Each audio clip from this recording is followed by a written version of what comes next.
programme vous est offert par Illico Cash.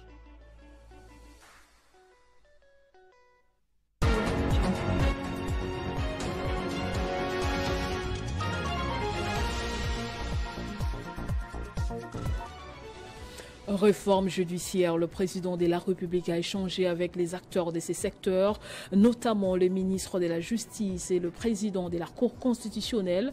Objectif, passer en revue les défis de l'appareil judiciaire de la RDC et évaluer les réformes en cours d'application. Lancement des activités de l'aéroport international de Bangoka dans la province de la Chopo.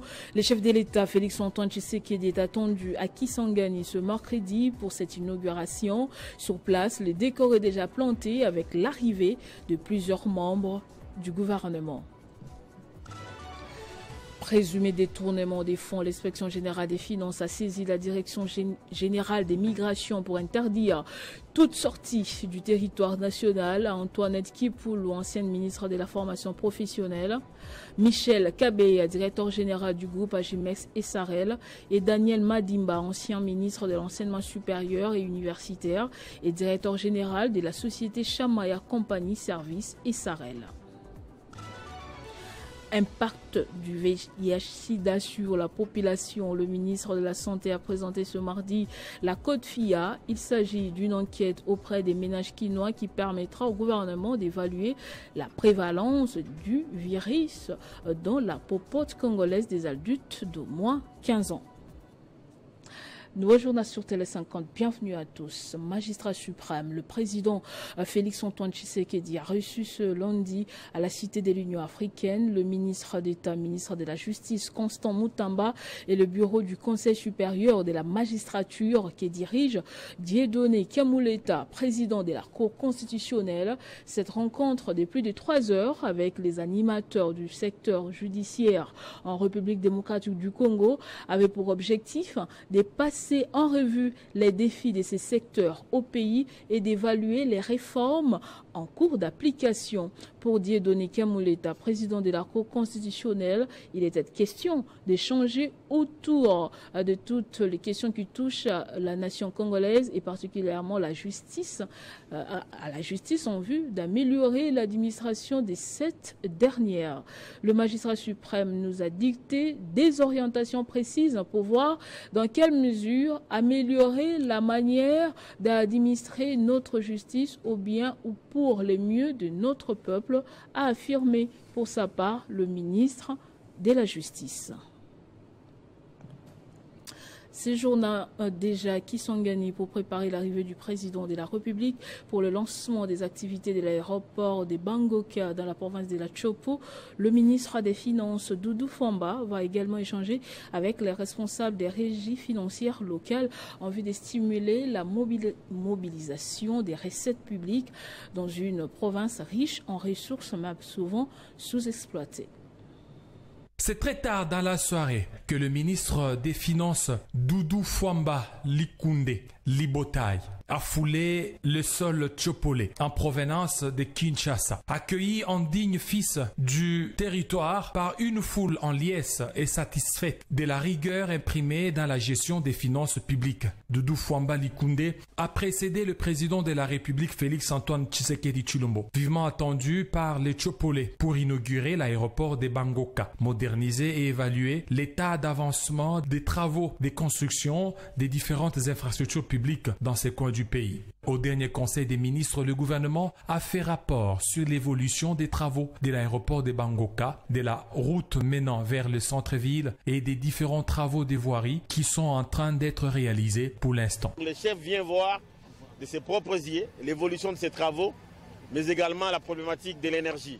Donc le chef vient à la source, comprendre ce qui se passe et contrôler pour veiller que son gouvernement a mieux affecté les ressources et que les travaux sont en train d'avancer dans la bonne direction. Plus de 80 km des routes vont être réalisées ici à Kisangani, ainsi que la route numéro 4 qui est en train d'être réhabilitée, a déclaré le ministre des Finances à la population venue en grand nombre l'accueillir. Par ailleurs, il a fait savoir que le premier acompte pour la réhabilitation de la route numéro 4 a déjà été payé et que le deuxième ne devrait pas tarder. À Kisangani, le président de la République va aussi s'épancher sur la problématique de l'énergie, a souligné le ministre des Finances, Doudou Fwamba Likonde. À marge de son passage à Kisangani, le champion de la bonne gouvernance va échanger avec les responsables des régies financières afin de les booster pour une mobilisation accrue des recettes. Parmi les ministres présents sur place figure aussi celle des Affaires sociales. Nathalie Aziza Mounana poursuit sa mission humanitaire entamée lors de la célébration de Génocoste en août dernier dans cette province de la Chopo. Elle est dans l'équipe d'avance du gouvernement qui précède l'arrivée du président de la République Félix-Antoine Tshisekedi Tshilombo. La ministre des Affaires sociales, Action humanitaire et Solidarité nationale, Aziza Mounana Nathalie, a atterri.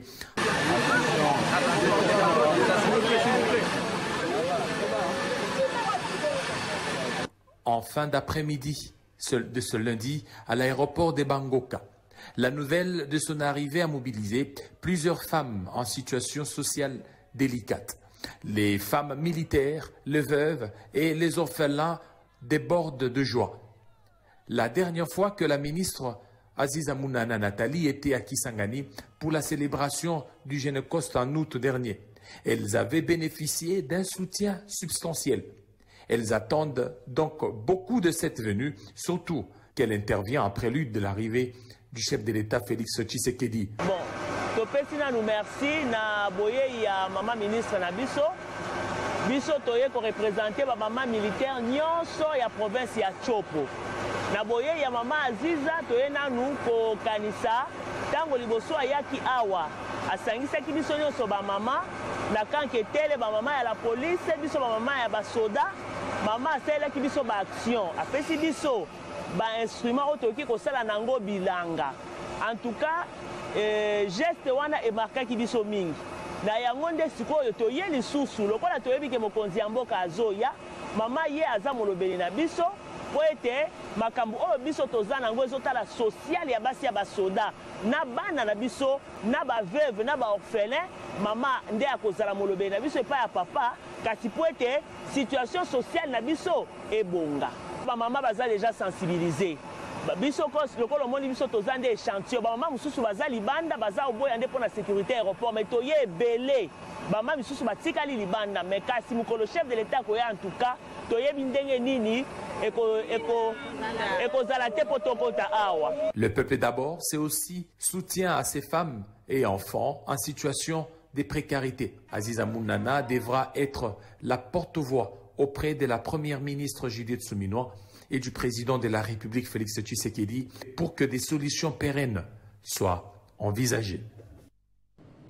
Autre chose, l'inspection générale des finances a saisi la direction générale des migrations pour interdire toute sortie du territoire national à Antoinette Kipoulou, ancienne ministre de la formation professionnelle, Michel Kabea, directeur général du groupe Agimex et Sarel, et Daniel Madimba, ancien ministre de l'enseignement supérieur et universitaire, et le directeur général de la société Chamaya, compagnie service et Sarel. Ceci fait suite à une enquête de l'IGF sur la disparition de l'argent débloqué par les trésors publics pour la construction des centres de formation professionnelle dans les provinces du Kasaï, Kasaï central, Kasaï oriental, Sankourou et Lomami.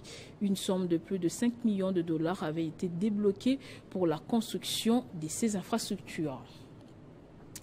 Et puis une délégation composée du secrétaire général au transport Jean-Marie Abolia et de quelques membres des cabinets du vice-premier ministre en charge des transports a effectué une mission de contrôle ce lundi en vue de s'assurer de l'application des différentes mesures sécuritaires de navigation édictées par le vice-premier ministre Jean-Pierre Bemba suite au naufrage enregistré ces derniers jours. Sur instruction du vice-premier ministre et ministre du Transport, Voies des Communications et Désenclavement, Jean-Pierre Bemba, une délégation composée notamment du secrétaire général au transport, Jean-Marie Abolia, des quelques membres du cabinet du VPM, avec l'appui des forces de l'ordre, a effectué dans l'après-midi de ce lundi une mission de contrôle en vue d'assurer de l'application des différentes mesures sécuritaires de navigation édictées par l'autorité suite aux naufrages récurrents enregistrés ces derniers temps sur les différentes zones navigables de la RDC. Toutes les embarcations métalliques et en bois, conformément à cette instruction, nous avons réuni une équipe au niveau de l'administration des transports. Pour cette deuxième descente, après celle des samedis, la délégation s'est rendue d'abord au port Gafura, situé dans la commune de Maluku, dans l'est de Kinshasa, avant d'embarquer pour faire les constats sur le fleuve Congo. La délégation s'est félicitée de la promptitude avec laquelle certains responsables des unités ont intériorisé des mesures. La délégation s'est félicitée de la promptitude avec laquelle certains responsables des unités ont intériorisé les mesures, à savoir les ports des gilets de sauvetage, le respect des tonnages et la souscription à une assurance. Il a dit, il y a une brigade qui a été mise en place. Cette brigade-là, avec un canot rapide de 400 chevaux, donc ça va très vite, ça permet maintenant d'intercepter les différentes embarcations sur le fleuve. Par ailleurs, pour assurer un contrôle permanent, une brigade de surveillance a été mise en place par les VPM du transport. Celle-ci est dotée d'un canot rapide lui permettant d'intercepter les unités flottantes en bois ou en acier réfracteur aux mesures de sécurité. Des armateurs ont salué et promis de respecter rigoureusement ces mesures au départ, tout comme à l'arrivée de leur embarcation. Désormais, toutes les embarcations en violation de ces mesures seront tout simplement arraisonnées. Le ministre de la Santé, Hygiène et Prévention sociale, représenté par le ministre provincial de la Santé de Kinshasa, a lancé ce mardi dans la capitale la Code FIA. Il s'agit d'une enquête auprès des ménages quinois qui permettra au gouvernement d'évaluer la prévalence du virus sida et dans la popote congolaise des adultes d'au moins 15 ans. Suivez. Le go de cette enquête à Kinshasa a été lancé ce mardi par le directeur général de l'Institut national de santé publique, M. Dieudonné Mwamba, en présence du ministre de la Santé provinciale, un représentant du ministère de la Santé, Hygiène et Prévoyance sociale. Le but de cette enquête est d'examiner la situation du VIH en RDC afin d'évaluer la couverture et l'impact des services VIH au niveau de la population et de mesurer les comportements à risque liés au VIH à l'aide d'un échantillon représentatif de 3 provinces en République démocratique du Congo. Au total, près de 192 hommes ont été dénombrés pour plus de 11 803 ménages sélectionnés dans toute l'étendue de la République démocratique du Congo. Comme vous le savez, et on vient de le présenter, les enquêtes d'évaluation de l'impact du VIH basées sur la population FIA sont menées dans plusieurs pays depuis plus de 10 ans maintenant. Et elles permettent de fournir un aperçu des progrès réalisés dans la riposte à l'épidémie de VIH. Au sortir, le ministre provincial de la Santé a appelé la population à accueillir les enquêteurs sans crainte. Il y a parfois des choses qui peuvent se dire dans les réseaux sociaux, quand c'est surtout les choses qui concernent le prélèvement du sang et cancer. C'est pourquoi ici je vais rassurer les Quinoises et les Quinois que le gouverneur de la ville ne fait rien pour leur mise en quarantaine. Avec tout ce qu'il fait, ça entre dans le sens d'amélioration de leur santé. Un lot de kits et matériel de collecte de données dans le ménage ont été remis aux enquêteurs pour les différents prélèvements sur terrain. Direction le Nord Kivu, la ville de Goma abrite à partir de ce 22 octobre le forum régional de jeunes et autres acteurs de la société civile sur les résolutions 2250, 1325 et 240, plutôt 2475 du Conseil de sécurité des Nations Unies. Pendant 3 jours, les participants vont réfléchir sur les causes et les conséquences profondes de l'instabilité dans la région afin d'apporter leur contribution à l'avènement d'une paix durable. Suivez. ce forum régional des jeunes ouvert par le vice-gouverneur du Nord-Kivu et qui réunit à Goma les pays membres de l'Eastern Africa Community et d'autres membres de la société civile poursuit plusieurs objectifs. L'autre objectif, c'était, comme vous le savez, avec la résolution 2250 du Conseil de sécurité des Nations Unies, qui est une résolution phare pour nous jeunes, qui nous donne et qui vient du rôle de paix dans nos pays respectifs. Pendant 3 jours, ces jeunes vont réfléchir sur le rôle qu'ils doivent jouer pour l'avènement d'une paix durable, selon Nathanaël Atibou, vice-président du Conseil national de la jeunesse. Le souci de ce forum est de faire voir aux jeunes de différents pays de l'EAC comment au Congo il y a plus de 12 millions de morts par le fait de la guerre. Guy Kibira, chef de division provinciale de la jeunesse au Nord-Kivu, croit que ce rendez-vous est une occasion pour reprendre les échanges culturels dans la région. Nous avons plusieurs initiatives à Maniama avec les scouts de la région des Grands Lacs. Nous avons plusieurs initiatives qui sont en souffrance et nous pensons qu'il faut que les choses reprennent. Les jeunes qui viennent du Burundi, tout comme de la Tanzanie et le Kenya, disent attendre beaucoup de ces forums. J'attends qu'à la sortie du forum, les jeunes vont être inclus dans la recherche et la conservation de la paix et de la sécurité. À l'issue de ces forums, un cahier de charges sera élaboré pour soumettre aux autorités afin de ramener la paix dans la région. Le Fonds spécial pour la promotion, l'entrepreneuriat et l'emploi de jeunes, en collaboration avec Africa Digital Academy et l'accompagnement technique de l'Agence pour le développement du numérique, a organisé ce lundi la première édition du forum sur les compétences numériques et l'emploi de jeunes. Suivez. Dans une salle remplie de jeunes ayant pour seule motivation de recevoir des éléments devant les renseigner sur leur avenir entrepreneurial dans le secteur numérique, le DG du FSPEJ, Joseph Mbouimou Kendi, a précisé dans son intervention que tout sera mis en œuvre pour relever les défis de l'emploi des jeunes. Le but de cette formation, c'est d'aider les jeunes à avoir une compréhension un peu plus fondamentale du rôle que joue le numérique dans ce qu'il fait.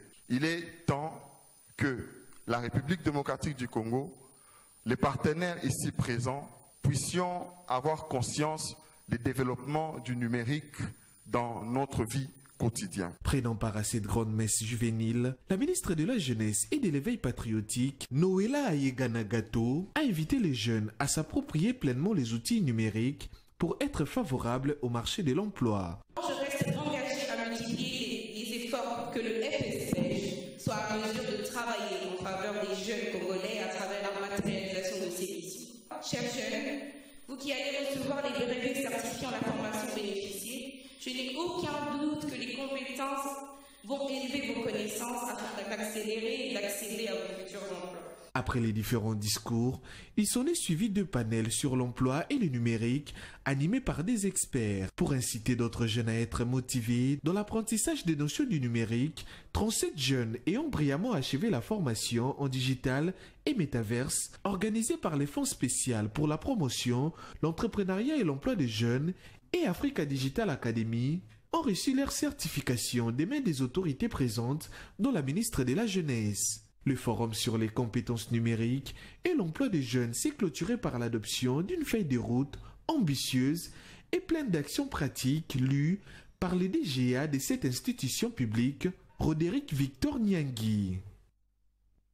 Le professeur Bruno Chibangu Kabaji, directeur général par intérim de l'ANAPI, a rencontré à Kinshasa une délégation d'investisseurs américains de la société SCG Clean Energy. Ces investisseurs sont en phase des prospections pour l'installation de leur société à Kinshasa, visant à mettre en œuvre divers projets dans le domaine de l'énergie, des infrastructures, du développement du capital humain et de la construction. Lors de cette rencontre, le professeur Bruno Chibangu Kabaji a présenté successivement la vision du développement du président de la République, Félix Antoine Tshisekedi Tshilombo. Ses principaux axes et piliers, d'une part, les cadres légaux des investissements en RDC, les missions de l'ANAPI et les opportunités d'affaires disponibles, d'autre part. Il a également assuré la délégation de l'accompagnement continu de l'ANAPI conformément aux missions statutaires lui dévolues. Promotion de l'amélioration du climat des affaires. And the second is to promote business climate. Parce que si le climat des affaires n'est pas assaini, si on ne nous a pas allégé les conditions d'investissement, on ne saurait pas venir investir dessus chez nous. En République démocratique du Congo, l'entreprise ESG Clean Energy se concentre sur plusieurs projets clés pour promouvoir l'énergie verte et soutenir les développements économiques, notamment l'énergie solaire, les infrastructures, le développement du capital humain, la réduction des émissions de gaz à effet de serre. Ces initiatives montrent l'engagement de l'entreprise à promouvoir un développement durable et à contribuer à la transition énergétique en République démocratique du Congo. Le ministre de l'Emploi et du Travail, Ephraïm Akwakwa Nametou, a reçu ce mardi tour à tour l'ambassadeur de l'Inde et celui de la Chine, accrédité en République démocratique du Congo. Les questions liées à la coopération bilatérale et du respect de normes de travail conformément à la législation congolaise par les étrangers résidant en République démocratique du Congo étaient aussi au menu de ces échanges. Le ministre de l'Emploi et du Travail a d'abord informé à son hôte de la présence des entités industrielles et commerciales de la main-d'œuvre indienne, abondante, occupant même les emplois réservés aux nationaux. Le diplomate indien, M. Dhruv Mittal, a ainsi profité de cet entretien avec le patron de l'emploi pour lancer un message à ses compatriotes résidant en République démocratique du Congo. Donc, les recommandations étaient dans les deux côtés. Même Excellence a bien dit que peu importe les ressortissants indiens ou congolais est obligé à respecter le code et les lois du travail. Dans le même cadre d'échange, Ephraïm Akwakwa a reçu M. Zhao Bin, ambassadeur de la République populaire de Chine, accrédité en République démocratique du Congo, qui était accompagné d'une forte délégation des diplomates chinois. Le ministre a réintégré le même souhait, celui du respect des normes de travail par les ressortissants chinois résidant en République démocratique du Congo, comme les stipulent les textes légaux et les lois de la République. M. Zhao Bin a rassuré le gouvernement congolais au travers le ministre de l'Emploi et du Travail que la Chine va s'impliquer pour la sensibilisation auprès de ses ressortissants, mais et surtout consolider les relations fructueuses qui existent entre les deux nations. La Chine, et à travers son ambassade, appelle toujours les ressortissants chinois qui travaillent au Congo de bien respecter les lois et réglementations du pays. Ces échanges avec les différents ambassadeurs étaient une occasion pour les ministres de l'Emploi et du Travail, Ephraïm Akwakwa, de rappeler la législation congolaise en matière de travail, mais également la mise en application stricte de la politique du gouvernement congolais pour la protection des emplois réservés aux nationaux. Le secrétaire exécutif de la cellule nationale de renseignement financier, Adler Kisula-Yeye, a procédé ce jour au lancement de l'Académie des femmes héroïnes. L'activité s'inscrit dans le cadre de la lutte contre les blanchiments des capitaux, les financements du terrorisme et le flux financier illicite. La lutte contre le blanchiment des capitaux, le financement du terrorisme et les flux financiers illicites est une affaire de tous. La cellule nationale de renseignement financier entend impliquer toutes les couches de la société, à commencer par ces femmes héroïnes. Vous avez accepté de quitter vos milieux naturels, éloignés pour certains. Vous avez accepté d'abandonner vos différentes charges et servir de cobayes pour cette première expérience. Voilà les aspects qui font de vous de véritables héroïnes. À la faveur du lancement de l'Académie de la femme héroïne, les attentes de la CENAREF sont immenses. Les femmes y acquerront des compétences techniques, partageront des expériences et s'inspireront mutuellement. Elle incarne donc notre engagement à promouvoir l'égalité des sexes et à intégrer de perspectives féminines dans la politique de développement. Nous avons besoin de femmes qui osent prendre la parole, défier les normes et rêver d'un avenir meilleur. Plusieurs interventions ont ponctué cette cérémonie. Les différentes femmes héroïnes ont témoigné de leur lutte contre le blanchiment des capitaux. Elles étaient venues du Gabon, du Congo-Brazzaville et de la RDC, notamment la secrétaire exécutive adjointe de la CNRF, Madame Chantal Lutundula. Les tout s'est clôturé par le lancement de cette académie de la femme héroïne. Ces femmes suivront pendant 9 mois une formation sur la lutte contre le blanchiment des capitaux et le financement du terrorisme. Aucune avenue de Kolwezi dont le Lualaba restera insalubre, tel est l'engagement de la gouverneure Fifi Masuka, matérialisé par le directeur provincial de l'assainissement et cantonnage manuel du Lualaba, Arcel Ndandoula, qui s'est lancé dans une campagne de sensibilisation des élèves des différentes écoles de Kolwezi sur la gestion des déchets. La direction provinciale de l'assainissement et cantonnage manuel que dirige le directeur Arcel Ndandoula s'est donné le devoir de sensibiliser les élèves des différentes écoles de Kolwezi sur la gestion des déchets. La délégation de la direction provinciale d'assainissement et cantonnage manuel, conduite par le représentant du responsable de cette structure environnementale, Tuiskanseya, qui avait dans sa suite des partenaires qui les accompagnent dans cette lutte contre l'insalubrité dans la province Cheramasuka Saini Fifi. À l'occurrence, l'organisation non gouvernementale Nature Live, représentée par Madame Malesta Botone. Pour cette première journée, 3 établissements scolaires ont été ciblés, à savoir lycée technique Coupé Couture, Lumière du Christ d'Orthodoxe, lycée Umoja et le complexe scolaire Pintou de Dilungu.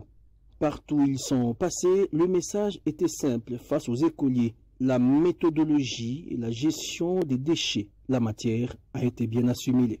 Arrêtez de jeter les histoires par terre. Il y a 4 sortes de déchets. Il y a les déchets ménagers, il y a les déchets plastiques. Garder notre environnement propre demeure le souci majeur de l'autorité provinciale. Masuka Saini Fifi a martelé Tuiskanseya devant les futurs cadres de ce pays. Dans notre province, nous sommes gérés par Maman Fifi Masuka qui est une dame. Et vous, vous êtes aussi des grandes dames, vous êtes des cadres de demain. Cette organisation pédagogique a été saluée par différents responsables d'établissements scolaires. Il s'y est de noter que la direction provinciale d'assainissement et cantonnage manuel a partout où elle est passée offert des poubelles et inspecteurs tout en leur démontrant le mode d'usage. Écho des partis politiques, la présidente nationale du Parti des démocrates pour la bonne gouvernance, PDG en sigle, Marie-Kiet Moutinga, était en matinée politique avec les 2 interfédérations et les 35 fédérations du parti, ceci dans le but de redynamiser les structures des bases. C'est sous le thème « Redynamisation des structures des bases » que les dirigeants de 2 interfédérations et des 35 fédérations du parti, les démocrates pour la bonne gouvernance, PDG en sigle, ont été présentés dimanche au cours d'une matinée politique. Dans son mot des circonstances, la présidente nationale Marie-Kiet Moutinga a félicité le président de la République Félix Antoine Tshisekedi qui, par sa diplomatie stratégique, a réussi à démystifier Paul Kagame sur la scène internationale. C'est ici l'occasion pour le Parti des démocrates, pour la bonne gouvernance PDG, de féliciter le président de la République qui, par sa diplomatie alerte et stratégique, a réussi à démystifier Paul Kagame sur la scène internationale. S'adressant au nouveau cadre du parti, elle a indiqué que le changement consiste à rapprocher davantage la base des centres d'impulsion nationale, provinciale, communale et locale. Ce dynamisme stratégique est ainsi engagé pour une plus grande innovation et sans doute la division de la ville-province de Kinshasa en 2 grandes entités administratives, à savoir Kin-Est et Kin-Ouest, subdivisées respectivement en 14 et 21 fédérations, désormais animées par des cadres aujourd'hui installés qui vont porter haut l'étendard du PDG. L'autorité morale du Parti des démocrates pour la bonne gouvernance, PDG en cycle, son Excellence Modeste Moutinga Moutuchai, a décidé de faire appel aux nouveaux animateurs à tous les niveaux des organes du parti. Ces derniers, a-t-elle martelé, seront jugés par le nombre d'adhérents ayant obtenu leur carte de membre. Par ailleurs, la présidente nationale du parti PDG a rappelé à tous les membres du parti, et plus particulièrement aux nominés, que cette action politique devra s'inspirer des valeurs fondamentales inscrites dans la charte du parti, à savoir l'amour de la patrie, la loyauté et la fidélité aux idéaux du PDG. Et puis les écoles chrétiennes Source de Vie, en collaboration avec la Fondation Avenir en Rose, ont procédé à la sensibilisation des élèves inscrits en 6e, 7e et 8e année sur les cancers du sein. C'était le vendredi dernier dans les différents sites de ces écoles, notamment à Makampagne, à Gombe, à Limete, à Kinshasa, à l'occasion d'Octobre Rose, mois dédié à la sensibilisation sur les cancers du sein. Les élèves ont appris ce que c'est cette maladie, comment s'y prévenir et les détecter avant qu'il ne soit trop tard. C'était un moment important animé par les écoles chrétiennes, la Source de Vie en faveur des adolescents sensibilisés sur les cancers du sein et la puberté. En collaboration avec la Fondation Avenir en Rose, les écoles chrétiennes, la Source de Vie, ont permis aux élèves filles d'avoir des connaissances sur les cancers du sein et aux garçons de savoir gérer leur puberté et la métamorphose physique.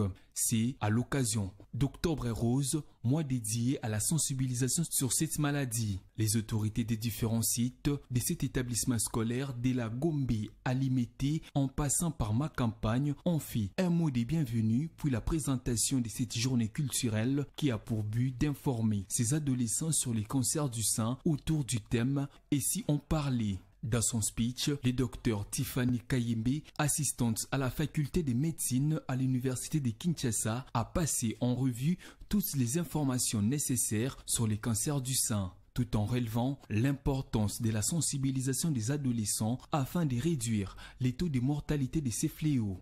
Quant aux garçons, ils ont été sensibilisés par H. Ouma Chichiku sur la puberté.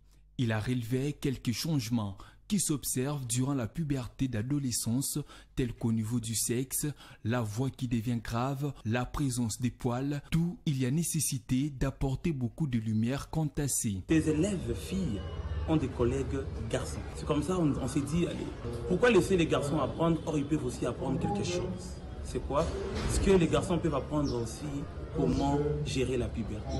Très satisfaits de cette initiative, les élèves des écoles chrétiennes Source de Vie ont pu discuter librement avec les experts sur ces sujets qui paraissent tabous dans leurs familles respectives. Les ECSV regorgent en son sein les sections maternelles, primaires et secondaires dans une vision chrétienne, d'où son slogan « Le cœur de l'éducation, c'est l'éducation du cœur ».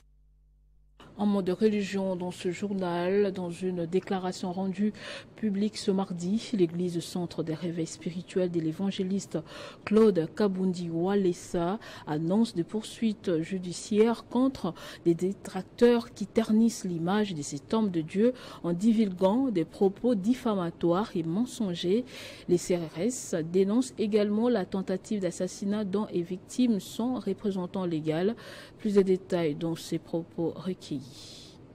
L'église centre de réveil spirituel, CRS en sigle, dont l'évangéliste Claude Kabundi Kandolo Walesa est le pasteur et représentant légal, informe l'opinion publique, tant nationale qu'internationale, qu'une plainte est en passe d'être déposée en justice en rapport aux propos discriminatoires, diffamatoires, mensongers, organisés par ces détracteurs, auteurs, co-auteurs et complices. Pour votre gouverneur, plus d'une fois, ils ont organisé des tentatives d'assassinat contre l'évangéliste Claude Kabundi Kandolo Walesa. Ils ont organisé une bande mafieuse pour l'escroquer à l'effet de le déstabiliser. Ce réseau mafieux s'est fixé comme objectif de discréditer l'homme de Dieu en mettant en cause tous les témoignages authentiques tels que les bénéficiaires en ont fait état de la puissance de la main divine dans leur vie, qui hier étaient sous l'emprise satanique et après délivrance, se sont sentis redevables à Dieu et lui rendent témoignage. Comme Dieu a permis que cela soit révélé et mis en lumière par les canaux de témoignages et audio, les faits précités nous ont permis de les traduire en justice. Le présumé auteur des contre-témoignages est déjà aux arrêts et mis à la disposition de la justice. Le centre de réveil spirituel se réserve le droit d'attraire en justice toute personne qui serait impliquée de loin ou de près dans cette affaire. Le centre de réveil spirituel convie l'Église corps de Christ à rester en état de veille. Et ce journal est terminé. Place au rappel des titres. Réforme judiciaire. Le président de la République a échangé avec les acteurs de ces secteurs, notamment le ministre de la Justice et le président de la Cour constitutionnelle. Objectif: passer en revue les défis de l'appareil judiciaire de la RDC et évaluer les réformes en cours d'application. Lancement des activités de l'aéroport international de Bangoka dans la province de la Chopo. Le chef de l'État, Félix-Antoine Tshisekedi, est attendu à Kisangani ce mercredi pour cette inauguration. Sur place, le décor est déjà planté avec l'arrivée de plusieurs membres du gouvernement. Présumé détournement des fonds, l'inspection générale des finances a saisi la direction générale des migrations pour interdire toute sortie du territoire national à Antoinette Kipoulou, ancienne ministre de la formation professionnelle, Michel Kabeya, directeur général du groupe Agimex SARL, et Daniel Madimba, ancien ministre de l'enseignement supérieur et universitaire, ainsi que le directeur général de la société Chamaya Compagnie Service SARL. Impact du VIH-Sida sur la population. Le ministre de la Santé a présenté ce mardi la CODFIA, une enquête auprès des ménages quinois qui permettra au gouvernement d'évaluer la prévalence du virus et du sida dans la popote congolaise des adultes d'au moins 15 ans. Merci de nous avoir suivis partout. L'information reste en continu et en temps réel sur votre télévision.